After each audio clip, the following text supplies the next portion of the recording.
and looking forward to speaking to Brian Baldinger. All right, well, let's get to that now because we have Baldy on the line. Baldy, how are you? Hey guys, it good to be with you. I'm doing good. I'm doing good. I'm just finishing week 9 here, breaking down some of the final games. So just doing what I do. Great to see you. How was the first week of the All City NFL podcast? How has that been going so far? Everybody should check that out. Yeah, it was good. We had Lane Johnson on. We got Max Crosby coming on, and Chuck Smith, the pass rush specialist for the Baltimore Ravens with the number 1 defense in the league. And so we've had some good guests, and I think we're kind of just, it's kind of like a blank canvas. We're trying to figure out what's the best way to fill, an hour each day. But it's been a lot of fun, and we do it right here in my office. So you can see the logo right behind me, but it's good. Love that, and everybody should check that out. Let's go quickly through some of the stuff from the last game, Baldy. I guess my first question for you, expert that you are, talking to Lane, what's sort of your review on Tyler Steen's first game as a starting right guard? Well, look, it's the 3rd right guard they've had this year. That's just the league right now, the injuries. So everybody's, when you put a new right guard, you put him against 2 of the best veterans in this whole league between Kelsey and Lane. It's going to be better. It's going to help a young guy like that. But, he got the first game under his belt against the Cowboys with, look, he saw Micah Parsons a bunch. Micah is like a lot of pass rushers. All right, who's the new guy? Who's the weak link? Let's test him. Micah doesn't often line up over right guards, but he did in this game, 4 or 5 times. He beat him clean a few times, but, there's no shame in that. It's just nobody else moves like Micah Parsons in this league. So I thought, other than that, he handled things pretty good up front. Baldy, the big story here in Philly, as you know, is Dallas Goedert going down. Big loss for the Eagles offense. Of course, how do you see them compensating for the absence of Goddard during these next few weeks? Well, they went to a Super Bowl last year, Zach, and he missed time last year. I forget what the injury was, but he missed a chunk of time.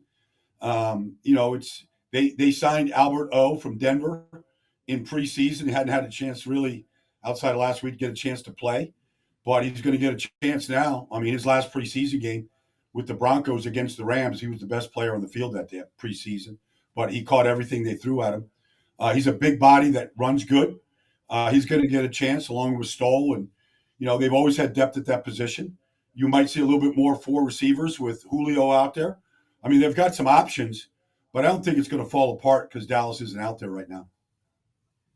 The flip side to that is we've been sort of talking about how can the Eagles get their running game back on the ground. And we know how important Dallas Goedert is to that. How would you sort of explain to to the layman how important Dallas is to the running game? Well, to be honest with you, Bo, there's not the old-fashioned tight end was just called a Y in West Coast offense. And so he's a true Y. He's a guy you line up next to Lane or next to Malata, and he can handle most defensive ends or outside linebackers pretty good. He's an excellent blocker, and there's not many of them in the league right now. But he also obviously can flex out. He's a guy that you can put in motion. You can do a lot of things with in the passing game. So he's got tremendous versatility. And I don't know that they have anybody that can do that. So it's going to have to be reconfigured a little bit. I might go back and watch some of the games without him last year and just see what they did. But, it's going to give an opportunity for a lot of other guys to step up and maybe play a little bit of that role. I don't think anybody can just step up and be Dallas Goedert on this roster. But you might see an extra tackle in there in run downs where they really want to, pound the ball. You might see Drac Driscoll come in or somebody else right now, Suapeta, whoever's healthy, come in and be a 3rd tight end in situations where they really want to run the ball and you need a strong side blocker at the point. You might see some of that as well in Nick Sirianni's offense. It's the midpoint of the season. The Eagles are 8-1, best record in the league. But I'm sure when you stop at Wawa, it doesn't always seem that way, right? It's not like they've been this big juggernaut going into the back stretch of the season, and in particular with the schedule they have. What needs to improve on this Eagles roster and with the way they play? Well, I mean, on the back end right now, Zach, they're not playing well in the back end. I mean, they've given up 18 touchdown passes in those 9 games. That's too many. Um, you know, they're getting behind them right now. I mean, last week, whether it was Jake Ferguson or CeeDee Lamb, I mean, they were both having basically career days. But we saw Washington the week before. And so, maybe more zone right now and just keep everything in front of them and let the front go to work and let those guys eat a little bit and pressure the quarterback. Maybe they need to blitz a little bit more, Zach, than they tend to like to do. But sometimes, if you watch Kansas City, if you watch Baltimore, if you watch the elite defenses in this league, they're not afraid to get, a cornerback or safety free to the quarterback and just speed things up a little bit where they don't have the time to make these perfect throws the way Dak did the other day. So I think that's the first thing is, Byard's new, so he's figuring out his role. They've had a ton of injuries back there. I think they got to figure out the slot defender position, whether that's Eli Ricks or whether it's somebody else right now. But, I don't think they've replaced Devontae Maddox since he went down early in the year. And so that's a key position when you're going up against, whether it's Kansas City, the next game or whatever it is. Like, I think they've got to get that figured out. Yeah, Bradley Roby hopefully due back after the bye. There's a good breakdown that you have on your Twitter, Baldy, about all the ways that the Cowboys were getting CeeDee Lamb matched up on those relatively weaker defenders for the Eagles. I'm curious, knowing how much you talk to guys in the NFL, the Eagles entering this bye, right? The coaching staff, the work that they're going to do over the next 10 days or so, they know that that's where they are weak on defense. What are the conversations that you expect them to sort of be having over these next few days? Well, it could be, with Sean and Nick, just, do we need to blitz more? And if we do, where does it come from? Is it slot defenders? Is it Zach Cunningham? Like, who is it? Is it more twist stunts rather than guys just trying to win one-on-ones? I mean, they have 30 sacks. It's not like they're not good in that position. I mean, Hassan Reddick is all the way back. He's making a difference right now, the way we expect him to. But I would say that's a conversation. I think, what is Jalen in the run game right now? Is he a viable threat in the run game? Obviously, the bone bruise is real. The result is he's becoming an excellent pocket passer right now. He was last week. The touchdown to Devontae was excellent, but from the pocket.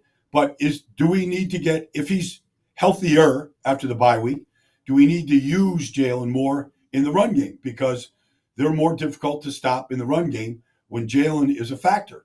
And so I think those are some of the conversations that they have with Nick and the staff right now.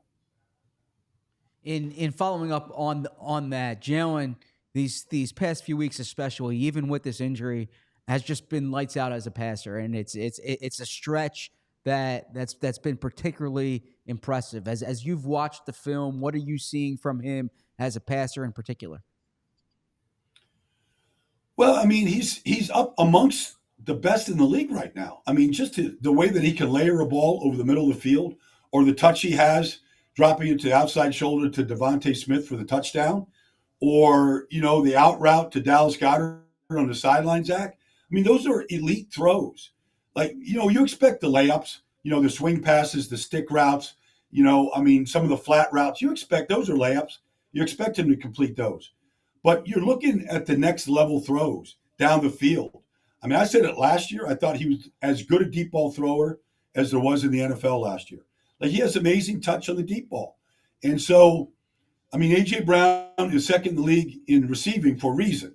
Somebody's thrown him those balls, and it's been Jalen. And I don't think anybody, honestly, Zach, could have ever imagined that Jalen Hurts could throw with this type of touch and accuracy and see the field as well as he does 3 years ago when he was just beginning this journey.